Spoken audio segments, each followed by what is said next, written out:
Jessica's last message came 6 months ago. She'd found something in the Black Forest, something connected to the symbols. Then, silence. Her phone died. The search was called off. The case was closed. I couldn't let go. Not my best friend. Not when I was the one who sent Jessica there. I convinced her the disappearances were material for our joint investigation, for an article that would change everything. Now I stood before the crooked sign, reading Black Forest. The camera in my hands, my only weapon. This camera had once captured what the eye couldn't see. Strange lights, blurred silhouettes in empty buildings. Maybe it would show what happened to Jessica. I checked my equipment one last time. Spare batteries, water, flashlight, knife. My editor thought I'd taken time off. No one knew where I really was if I didn't come back. I forced myself to step under the canopy. The forest swallowed me in 3 steps. The sounds of civilization evaporated, replaced by an eerie silence. Even the birds didn't sing here. The air smelled of moss, rotting leaves, and something metallic, like the taste of blood at the back of your throat. I walked for an hour, marking my path with stones. Then I noticed a symbol on a tree. 3 curved lines intersecting in the center. Like an eye, the bark around it was blacker than coal, as if burned. My pulse quickened. I photographed the symbol and checked the screen. Froze. In the photograph, in the blurred background between the trees, stood a tall, thin figure, indistinct, almost transparent. I jerked my head up. No one was there. When I looked at the screen again, the figure remained in the shot as if fused into the pixels. Sensor glitch, I told myself. But my hands trembled. My inner voice whispered otherwise. The next symbol was 20 meters away, then another. They led deeper into the forest, away from the trail. Every instinct screamed to turn around, leave, run while I could. But Jessica had followed these symbols and disappeared.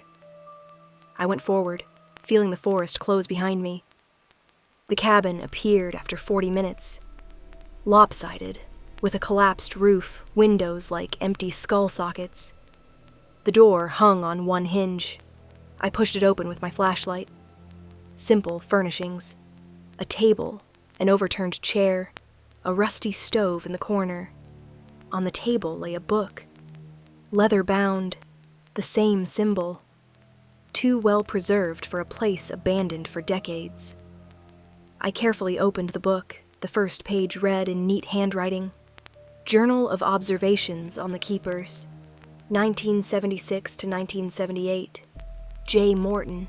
I quickly flipped through the pages. They started with scientific notes, interviews with locals, descriptions of folklore, but gradually turned into feverish entries. The handwriting became more nervous, lines less even. One entry made me stop. June 21st, 1976. Summer solstice. Followed a group of people in dark clothes to a stone altar. Took photographs. In the developed negatives, tall, thin figures appeared between the trees. Creatures I hadn't seen with my own eyes. Further down was a pencil sketch. It made my breath catch. A creature with disproportionately long limbs. A thin torso. An oval head without a single feature. Only dark hollows where eyes should be. But the most disturbing part, its skin. It was covered with a pattern resembling tree rings, as if the creature had been carved from wood, or had merged with it instead of fingers, branching appendages, but not smooth branches. They were gnarled, twisted, with holes like in rotted wood. Under the drawing in shaky handwriting, they know I can see them. They come closer every night. I turned to the last filled page. The handwriting suddenly became calm, almost detached, which was even scarier than the panic of previous entries Morton wrote, that he understood the nature of the keepers. They exist in the space between worlds. See our world as a thin film of reality, but cannot fully experience it. They need a conduit, a vessel, someone who sees both worlds, someone like him. I found the altar where it all began. That's where it must end. A twig snapped outside. I froze, every muscle tensed, silence stretched, pressed on my eardrums. Then another sound came, soft footsteps on grass. Too light for a human. I grabbed the journal, stuffed it in my backpack, and moved silently to the door. Looking outside, I saw only an empty clearing bathed in afternoon light, but the sensation of being watched intensified tenfold, as if the forest itself had become a single living organism. Watching me through 1,000 invisible eyes, my phone showed 3 hours had passed since entering the cabin, though it felt like no more than 20 minutes. The compass spun meaninglessly. The needle jerked in all directions, refused to point north. When I emerged onto the edge of the clearing, the symbols on the trees had disappeared. Just untouched forest remained, identical in all directions, without the slightest landmarks. The stone markers I'd left were also gone, as if someone had methodically removed each stone while I was in the cabin. The forest had completely swallowed me. I chose a direction at random, forced my legs to move, fought rising panic.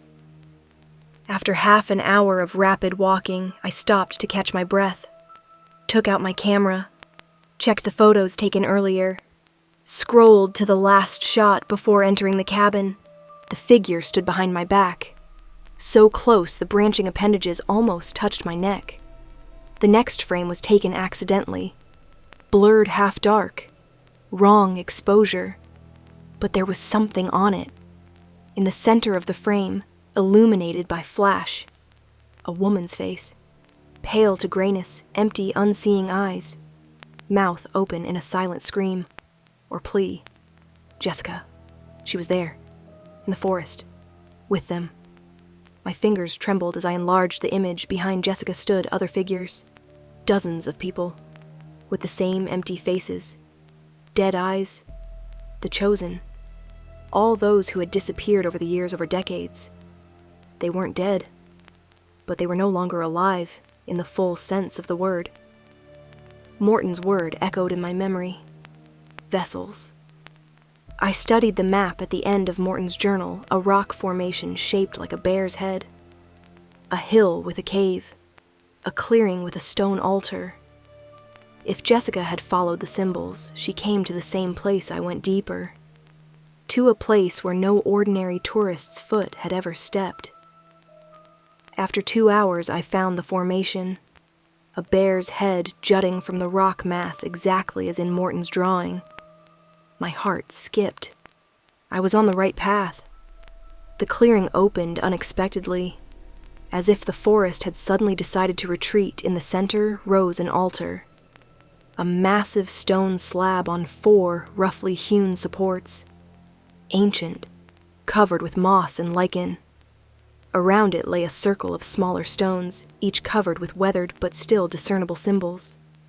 The altar's surface was smooth from centuries of use. A shallow depression in the center, a groove leading to the edge. Dark stains had soaked into the stone. Blood. Old, absorbed into the porous stone, but not completely disappeared. Even after centuries, I began photographing. My hands trembled so badly, the first few shots came out blurred. I checked the screen. My breath stopped. In the photograph, surrounding the clearing in a perfect semicircle, stood figures I counted with pounding heart. 5, 6, 7, 8, all tall, eerily thin, with limbs like skeletal tree branches, all looking in my direction. Their featureless faces turned toward the camera with inhuman attention. I raised my eyes from the screen. The clearing was empty. Only me, the altar, and silence. My hands trembled, but I forced myself to take another shot. checked the screen. The figures were closer, significantly closer. They'd moved toward the center of the clearing, halved the distance. Another shot. They were even closer. The last photograph made me gasp. Icy horror rolled down my spine. One of the figures stood directly behind me. A meter away. Maybe less. Its branching appendages extended forward, almost touching my back, hovering a few centimeters from my neck. I spun around sharply, ready to run. Scream. Fight. Found only grasses swaying in the wind. Shadows from clouds, thunder tore the sky without warning. Clouds had gathered unnaturally quickly, turned day into twilight in seconds. Wind strengthened. Trees groaned and creaked. Rain crashed down in a wall, cold, furious. I ran toward the dark opening in the rock on the eastern edge of the clearing. A cave marked on Morton's map. Inside it was dry and cool. The air smelled of earth and something else. Old campfire smoke. I turned on my flashlight, illuminated the walls, froze again. They were covered with drawings. Ancient, faded, but still discernible. Figures of people, trees, animals, and keepers. Tall figures with long limbs looming over people gathered around an altar. Some drawings showed people with raised hands, in supplication or terror. Others, people with empty eyes standing motionless as keepers touched their heads with branching appendages. The cave paintings told a story stretching across millennia. Deeper in the cave, I discovered a second chamber. There was another altar, smaller, cruder, but clearly used recently. Candles stood around it, not ancient, but modern, some showing drops of fresh wax. In the corner of the chamber, I noticed a pile of belongings: backpack, sleeping bag, boxes of provisions. The backpack was modern, with the logo of a well-known brand. Fabric still bright, not faded by time. I approached. Directed the flashlight beam. My heart pounded so loudly I heard it in my ears. I unzipped the backpack, found inside clothes books, a notebook, and photographs. Many photographs, neatly stacked. I took them out with trembling hands. The pictures showed people, men and women of different ages, all photographed in the forest. Many at the altar in the clearing, and all looked wrong, detached, as if in a trance. Eyes unfocused, looking at nothing, facial expressions empty, as if personalities had been erased, left only biological shells. I turned one photograph over. On the back was written in neat handwriting, Jessica Martin, 27 years old, chosen June 15th, 2024. The world tilted. Air left my lungs. I couldn't breathe. Jessica, my Jessica. Her face in the photograph, with the same empty eyes as the others, a voice sounded outside. I froze, every muscle tensed, turned off the flashlight, plunged the chamber into absolute darkness, pressed against the cold wall, tried to breathe silently. Through the drumming of rain, I distinguished two voices, male and female. They were approaching the cave entrance. Fragments of conversation came through. The woman was talking about someone found at the altar, about a camera, about Morton's journal. The man asked if it was her, the one they wanted. The woman answered with confidence. The keepers never make mistakes. She resonates with them. She sees. She's suitable. They were talking about me.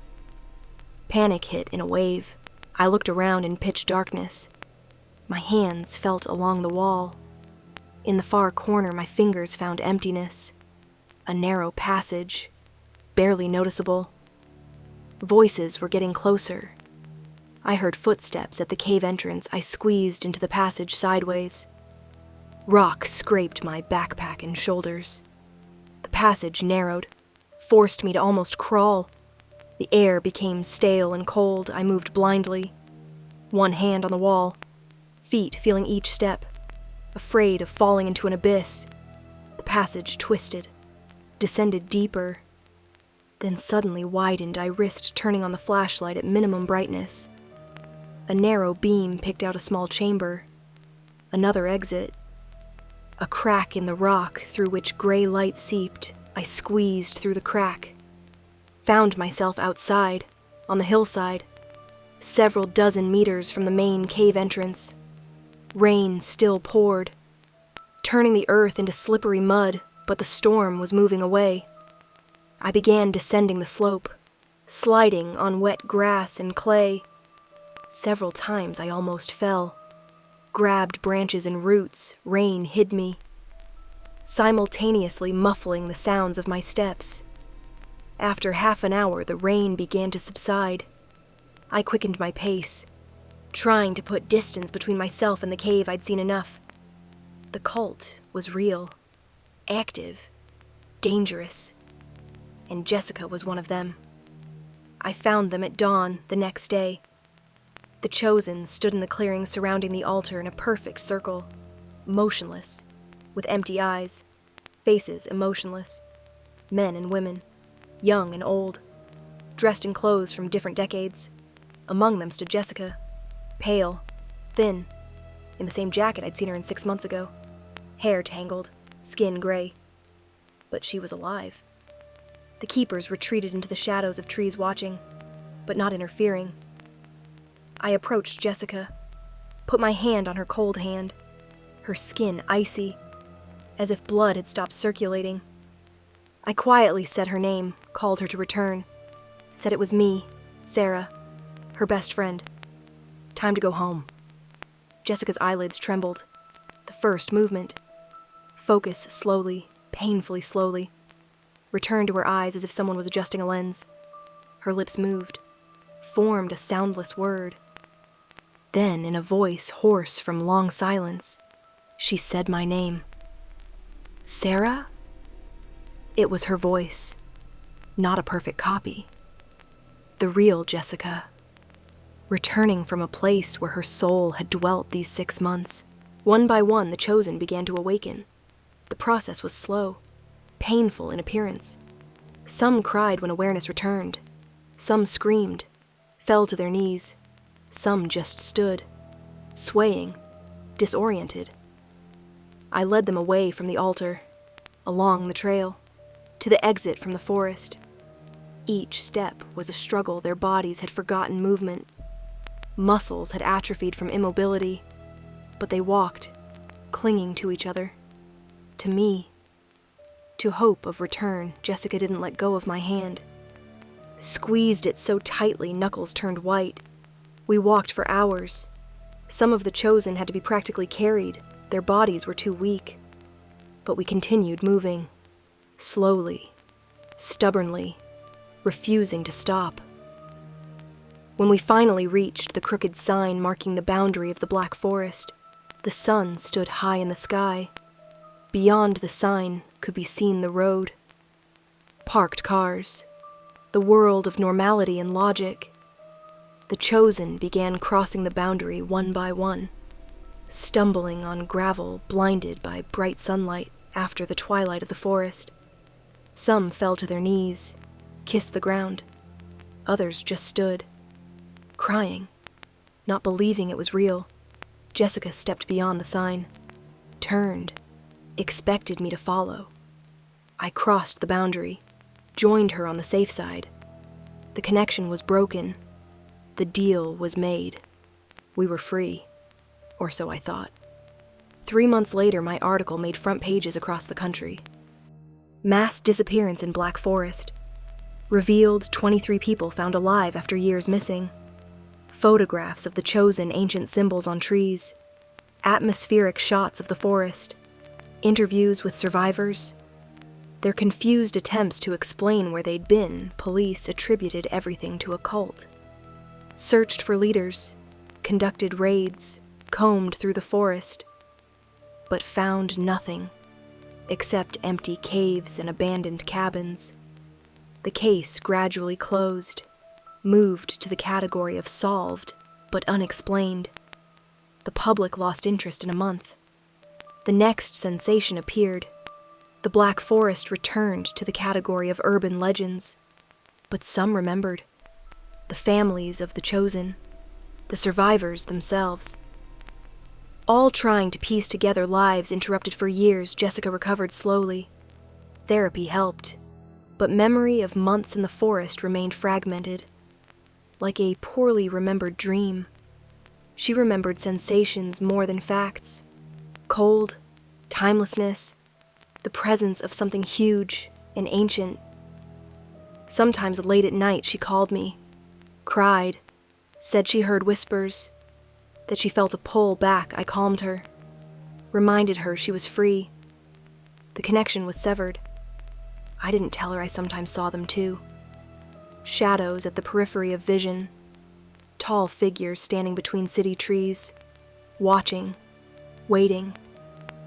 Then the killings started.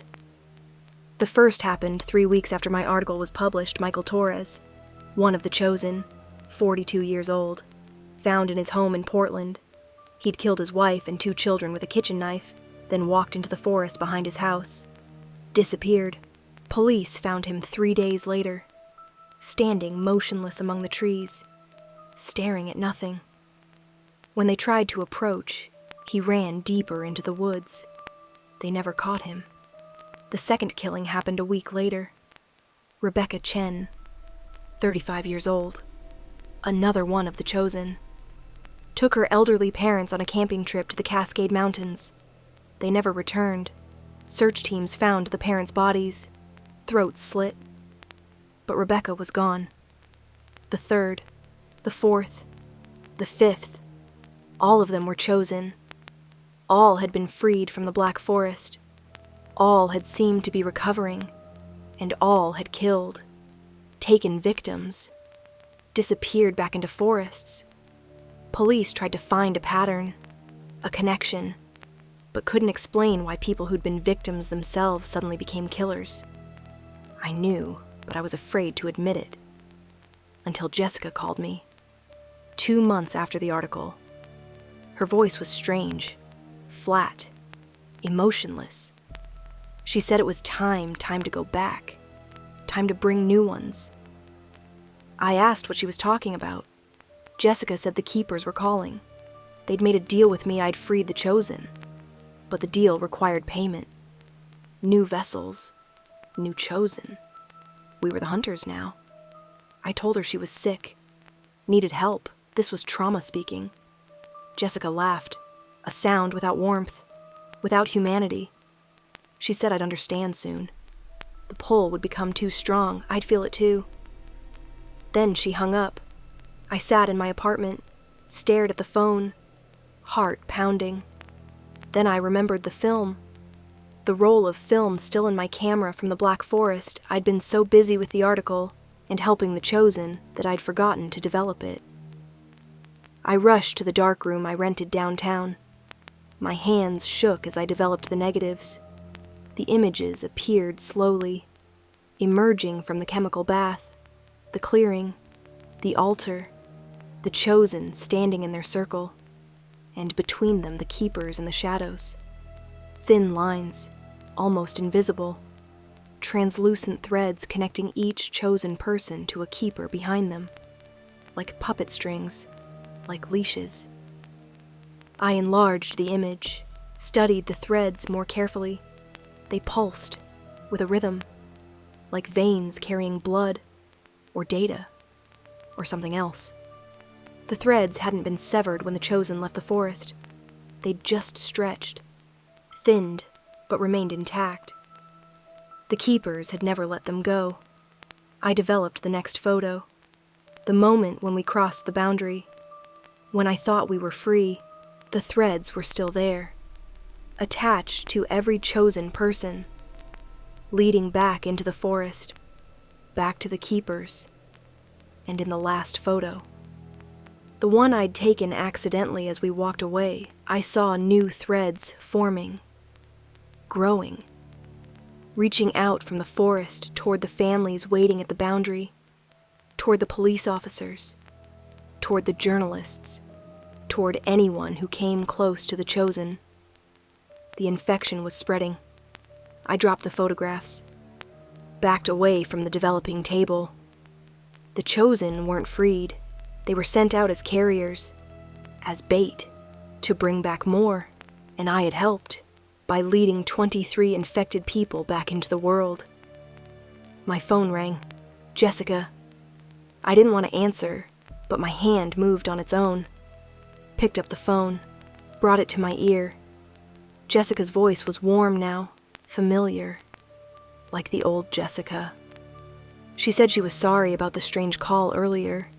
She'd been having nightmares, but she was better now. She wanted to see me. Catch up, maybe go hiking. She knew a beautiful trail in the woods near her place. I asked which woods. Jessica said just a small forest, nothing like the Black Forest. Just a day hike, fresh air.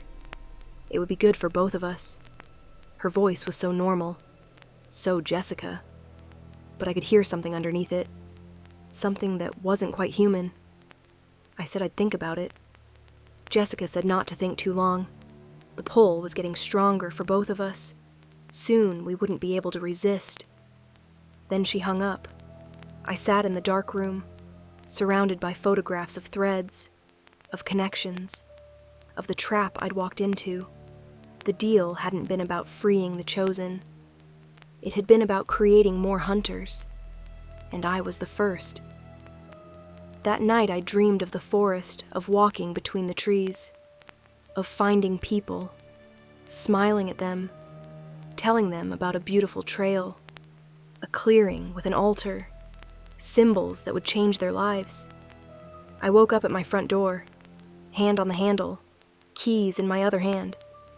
I'd been sleepwalking, about to leave, about to go find someone, bring them back. I stumbled back to bed, locked the bedroom door, put the dresser against it. But I knew it wouldn't help. The pull was too strong.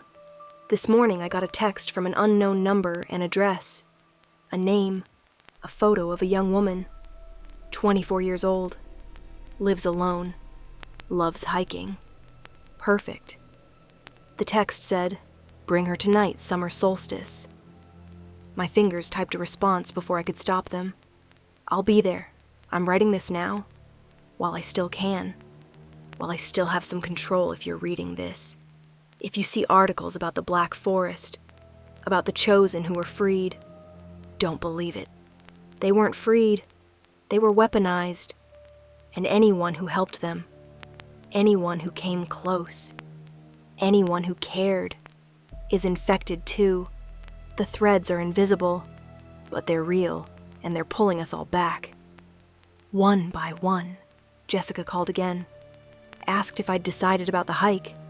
I heard myself say yes, heard myself suggest we bring others, make it a group thing. It's more fun that way. Jessica agreed, said she'd invite some friends. I should invite mine too.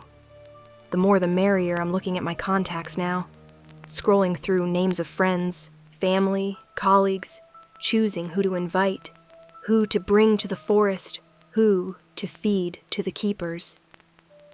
Part of me is screaming, trying to stop, trying to warn them, but that part is getting smaller. The pull is getting stronger. Tonight is the summer solstice. The boundary will be thinnest. I'll be there, at the clearing, at the altar, with my friends, my prey, my offering. The keepers are waiting, and I'm bringing them exactly what they want. Fresh vessels. The hunt has begun.